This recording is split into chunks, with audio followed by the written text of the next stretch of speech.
Source tells NBC News that the chief of staff knew about these allegations for months, but he did not realize the full picture until this week when he saw a photo of Porter's ex-wife with a black eye.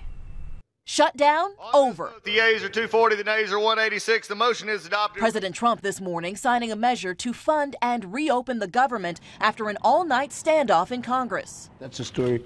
But later in the Oval Office, the president addressing an issue that has dogged the White House for days. Staff Secretary Rob Porter resigning after allegations of domestic violence. Well, we wish him well. He worked very hard. I found out about it recently, and I was surprised by it. Porter, a top aide to the president, stepped down Wednesday after two of his ex-wives accused him of physical and emotional abuse. Porter has denied those allegations. I think you have to remember that. He said very strongly yesterday that he's innocent.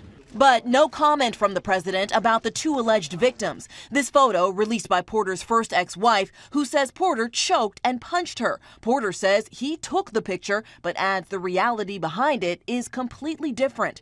Today, his other ex-wife, Jennifer Willoughby, says she was abused too. He definitely let me know that I was going to be contacted by the FBI once he was tapped for the White House, and he was curious what I was going to say. He really wanted to know, what are you going to tell them? And I told him I'm going to tell them the truth. Now, Chief of Staff John Kelly under fire. Questions over when he knew about these allegations and why he did not act sooner.